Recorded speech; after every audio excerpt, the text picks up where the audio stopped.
Hi hello అండి, welcome to Nirmala kitchen. ఈరోజు నేను ఎగ్ ఫ్రైడ్ రైస్ని ఇంట్లోనే సింపుల్గా టేస్టీగా ఎలా తయారు చేసుకోవాలో ఈ వీడియోలో వివరంగా చూపించాను ఫ్రెండ్స్.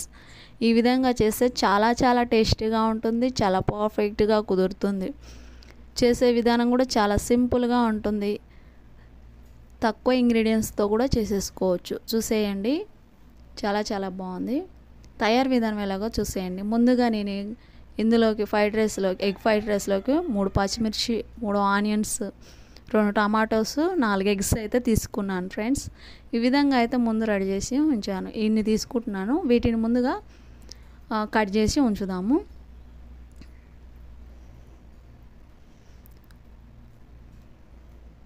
వీటిని ఫస్ట్ కట్ చేసుకుందాం. ఇలా చూడండి, ఇలా కట్ చేసి రెడీలో ఉంచుకుంటే మనకి ఎగ్ ఫ్రైడ్ రైస్ అనేది చేసేయచ్చు. ఇలా చేసేసుకుంటే మనకు త్వరగా అవుతుంది. ఇప్పుడు తయారు విధానం ఎలాగో చూసేయండి. ముందుగా ఒక కడాయి తీసుకున్నాను, పెద్ద కడాయినే తీసుకున్నాను. ఫ్రైడ్ రైస్కి పెద్ద కడాయినే తీసుకోవాలి, అందుకోసమనే నేను ఇక్కడ పెద్ద తీసుకున్నాను. ఇందులో కొద్దిగా ఆయిల్ వేసానండి. వేసి ముందుగా ఎగ్స్ని మంచిగా వేయించుతాను. ఇందులో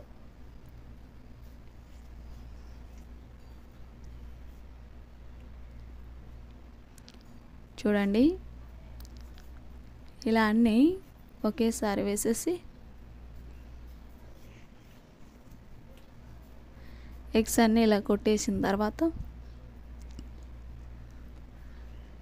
దాన్ని ఒకేసారి కలపకుండా స్లోగా కలిపి మంచిగా వేయించుకోవాలి.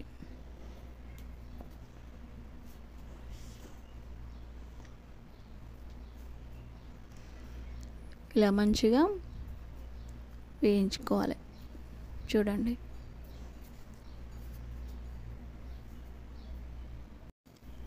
ఎగ్స్ అన్నీ వేసిన తర్వాత ఇవి ఎక్కడ మాడిపోకుండా గెరటితో కలుపుతూ మంట స్లో పెట్టి ఈ విధంగా మంచిగా వేడి చేసుకోవాలి. ఇలా మంచిగా ఫ్రై చేసుకోవాలి. చూడండి,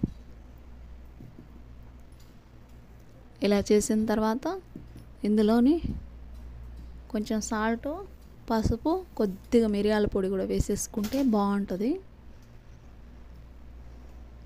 ముందైతే వీటిని మంచిగా ఇలా వేయించుకోవాలి.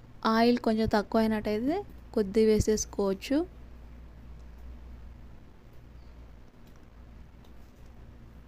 తర్వాత నేను సాల్ట్ వేసాను, కొంచెం పసుపు కూడా వేస్తాను.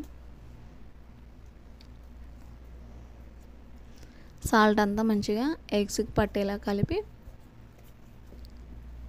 ఇలా ఒక 2 నిమిషాలు కలిపి మంచిగా ఇలా కలర్ వచ్చే వరకు వేపుకోవాలి. కొంచెం లైట్గా పచ్చివాసన అనేది మనకు రాకుండా మంచిగా వేయించుకోవాలి.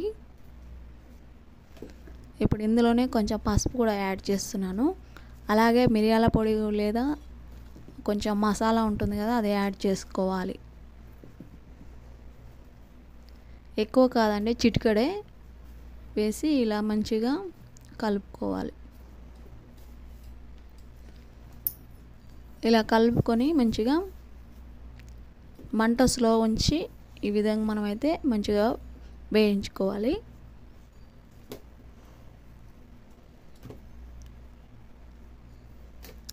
ఈ విధంగా కలుపుతూ ఎక్కడ మాడిపోకుండా మంచిగా వేయించుకున్న తర్వాతకి ఇప్పుడు వీటిని ఒక ప్లేట్లోకి తీసేద్దాం. ప్లేట్లోకి తీసి అదే కడాయిలో కొంచెం ఆయిల్ వేసాను. ఆయిల్ వేడైందేమో చూస్తున్నాను. ఆయిల్ వేడైన తర్వాతకి ఇప్పుడు స్టార్ట్ చేద్దాం. ఎగ్ ఫ్రైడ్ రైస్ తయారు చేసుకుందాం. ముందుగా కట్ చేసి పెట్టుకున్న పచ్చిమిర్చిని వేసాను. ఇవి నూనెలో కొంచెం వేగాలి.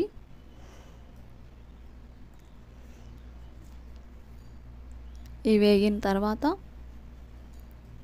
ఇవి బాగా చిటపటలాడుతూ వేగుతూ ఉంటాయి.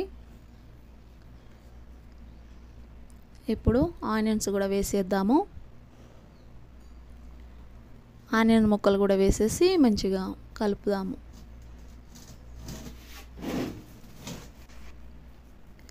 ఇలా కలిపేటప్పుడే ఇందులో కొంచెం సాల్ట్ వేసుకోవాలండి, ఈ ఆనియన్స్ ముక్కలు మంచిగా మగ్గడం కోసం. ఇలా సాల్ట్ వేయడం వలన మనకి పచ్చిమిర్చి అనేది ఎగరకుండా మంచిగా వేగుతాయి. ఇలా కొంచెం సాల్ట్ వేస్తే పచ్చిమిర్చి ఆనియన్ ముక్కలు మంచిగా ఇలా వేగుతూ ఉంటాయి. ఇలా కొద్దిసేపు వేడి చేసుకోవాలి. చూడండి, కళాయిలో ఈ విధంగా కొద్దిసేపు అవన్నీ మగ్గనిచ్చిన తర్వాత అల్లం పేస్ట్ వేస్తున్నాను. చూడండి, అల్లం పేస్ట్ కూడా వేసేసుకొని మంచిగా కలుపుకోవాలి. అల్లం కూడా మంచిగా పచ్చివాసన పోయే వరకు మంచిగా చూడండి. ఇప్పుడు నేను పసుపు కూడా వేసేస్తున్నాను. పసుపు కూడా మంచిగా కలిపేస్తున్నాను. పసుపు కూడా అంతా కలిపిన తర్వాత ఈ విధంగా కొద్దిసేపు వేడి చేసుకున్నాను. ఇలా మంచిగా ఫ్రై చేసుకున్న తర్వాత ముందుగా కట్ చేసి పెట్టుకున్న టమాటా ముక్కలు ఉన్నాయి కదా, అవి కూడా వేసి ఈ విధంగా మంచిగా కలిపేసుకోవాలి. ఇలా కలిపేసుకొని గెరెట్లతో మంచిగా కలుపుకోవాలి. మంట మాత్రం మీడియంలో ఉండాలండి, హైలో ఉండొద్దు. హైలో ఉంటే అన్నీ మనకు మాడిపోతాయి. అలా మాడిపోతే టేస్ట్ అనేది బాగుండదు. స్లో పెట్టి మనం ఇలా చేసుకోవాలి. ఇందులోనే సరిపడా కారం కూడా వేస్తున్నాను. చూడండి, ఇక్కడ కారం వచ్చేసి నేనైతే 2.5 స్పూన్లు వేసేసాను. కొంచెం స్పైసీ ఎక్కువ ఉంటేనే బాగుంటుంది. ఇందులోనే కొంచెం మసాలా పొడి కూడా వేసాను. ఇందులోనే సాల్ట్ కూడా వేసేసాను. వేసి అన్నీ మంచిగా కలపాలి. కలుపుతూ ఉన్నాను. ఇవన్నీ మంచిగా కలిసేలా కలిపి మంచిగా ఫ్రై చేసుకోవాలి. ఇలా ఫ్రై చేసుకొని చూడండి, ఈ ఆయిల్ అనేది ఇలా మంచిగా కొంచెం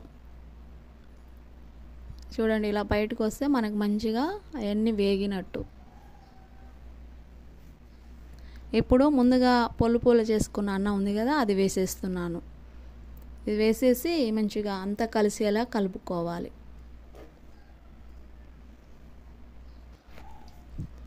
ఇలా అదంతా మసాలా అంతా అన్నానికి పట్టేలా మంచిగా కలిపేసుకోవాలి.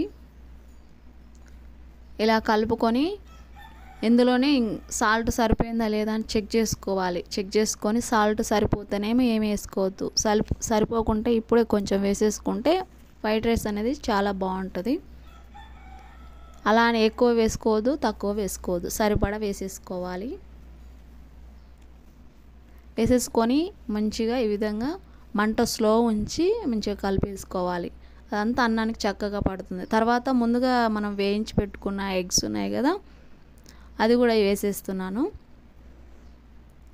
వేసేసి ఇది కూడా మంచిగా అన్నంలో కలిసేలా మంచిగా కలుపుకోవాలి. ఇలానే స్లోగా మంట స్లో ఉంచి మంచిగా అంత అన్నానికి పట్టేలా మంచిగా కలిపేయాలి.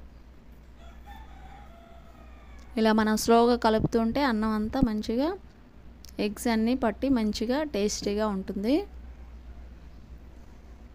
చూసారు కదా, ఇలా కలుపుకోవాలి స్లోగా. ఇలా అంతా కలుపుకుంటే మనకైతే ఎగ్ ఫ్రైడ్ రైస్ రెడీ అయింది. చూసారు కదా, చాలా చాలా టేస్టీగా ఉంది. తయారు విధానం కూడా చాలా సింపుల్గా ఉంది. ఇంట్లో ఉన్న ఇంగ్రీడియంట్స్ తోటే తయారు చేశాను ఫ్రెండ్స్. చాలా చాలా టేస్ట్గా ఉంది. మా పిల్లలకైతే చాలా బాగా నచ్చింది. మీరు కూడా ఒకసారి ట్రై చేయండి. మా వీడియో కనుక మీకు నచ్చితే లైక్, షేర్, సబ్స్క్రైబ్ ఫ్రెండ్స్. మరో వీడియోతో మళ్ళీ కలుస్తాను ఫ్రెండ్స్. Bye bye.